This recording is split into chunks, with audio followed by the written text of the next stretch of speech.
Hello student. तो कैसे हो आप सब? आई होप अच्छे होंगे। आपका हमारे इस यूट्यूब चैनल पर स्वागत है। तो आज के इस वीडियो लेक्चर के अंदर हम हाइड्रोक्सिलीकरण अभिक्रिया को देखेंगे। आपको पता है हम ऑक्सीकरण अभिक्रियाएं पढ़ रहे हैं, जिसके अंदर हमने अपॉक्सीकरण अभिक्रिया पढ़ ली, ओजोनीकरण अभिक्रिया पढ़ ली। ये तीसरी रिएक्शन है, ऑक्सीकरण अभिक्रिया है, वो है हाइड्रोक्सिलीकरण। तो इस अभिक्रिया को आज के इस वीडियो लेक्चर के अंदर हम डिस्कस करेंगे। तो इसके अंदर क्या होता है कि जब हम KMnO4 का उदासीन विलयन अथवा 1% क्षारीय विलयन, ये तो होता है, इसे हम क्या कहते हैं, बैर अभिकर्मक कहते हैं। एल्कीन के साथ अभिक्रिया करके निकटवर्ती क्या बनाता है, 1,2 डायोल बनाता है। अब देखो 1% जो क्षारीय KMnO4 विलयन है उसे हम क्या कहते हैं, बैर अभिकर्मक कहते हैं। ये हल्के बैंगनी रंग का होता है, जो कि एल्कीन की अभिक्रिया पर क्या हो जाता है, रंगहीन हो जाता है। अतः यह अभिक्रिया असंतृप्त हाइड्रोकार्बन के परीक्षण के अंदर काम आती है। यानी कि जब ये लाइन क्या कह रही है कि जब हम एल्कीन की अभिक्रिया KMnO4 उदासीन KMnO4 और 1% क्षारीय KOH के साथ कराते हैं तो हमें क्या प्राप्त होते हैं, 1,2 डायोल प्राप्त होते हैं। और ये जो हमारा 1% क्षारीय KMnO4 है वो क्या कहलाता है, बैर अभिकर्मक कहलाता है। और ये क्या होता है, हल्के बैंगनी रंग का होता है। और जब हम इसकी अभिक्रिया एल्कीन के साथ कराते हैं तो अभिक्रिया करके ये क्या हो जाता है, रंगहीन हो जाता है। इसीलिए असंतृप्त हाइड्रोकार्बन के परीक्षण के अंदर इस रिएक्शन का क्या किया जाता है, उपयोग किया जाता है। अब देखो आपको पता है असंतृप्त हाइड्रोकार्बन किसे कहते हैं,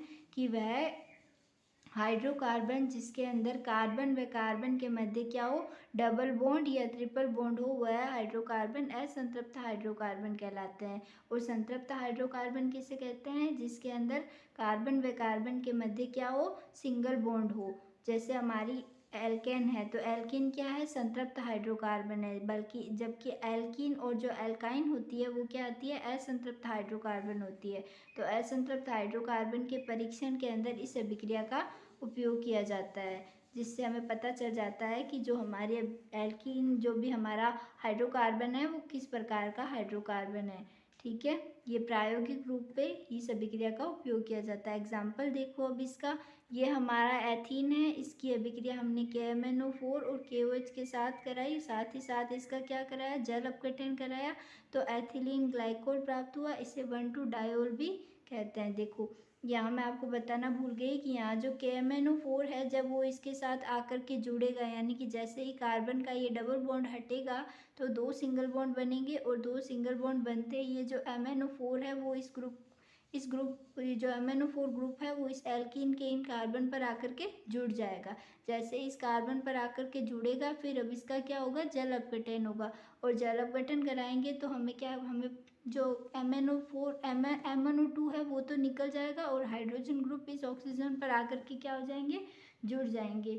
तो ये अभिक्रिया क्या कहलाती है, हाइड्रोक्सिलीकरण अभिक्रिया कहलाती है। अब जैसे ये जो MnO4 है वो MnO2 के रूप में निकलेगा, तो पहले ही MnO4 था तब इसका रंग कैसा था, हल्का बैंगनी रंग था। लेकिन जैसे ही यहाँ की जो Mn की जो ऑक्सीजन है वो इस कार्बन के साथ जुड़ी हुई रह जाएगी, और यहाँ से जैसे ये बॉन्ड टूटेंगे तो मैग्नीज हमें पता है धातु होती है, तो धातु प्लस आ जाएगा और ऑक्सीजन पर क्या आएंगे, माइनस चार्ज आएंगे। जिससे ही जैसे ही H2 है वो H और OH के अंदर टूटेगा तो ये जो H है वो इस कार्बन हाइड्रोजन पर आकर के जुड़ जाएगा। दूसरा H2O का अणु आएगा, उसके अंदर भी जो दूसरा हाइड्रोजन का अणु होगा वो इस ऑक्सीजन पर आकर के जुड़ जाएगा, और ये MnO2 के रूप में निकल जाएगा।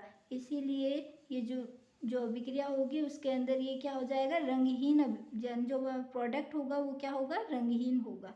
ठीक है, तो आई होप आपको ये ऑक्सीकरण हाइड्रोक्सिलीकरण अभिक्रिया समझ आई होगी। अगर आपको ये अभिक्रिया समझ आई है, हमारा वीडियो पसंद आया तो प्लीज़ इसे लाइक करना, अपने फ्रेंड्स के साथ ज़्यादा से ज़्यादा शेयर करना, और साथ ही साथ हमारे चैनल को सब्सक्राइब करना मत भूलना। Thank you for my watching video.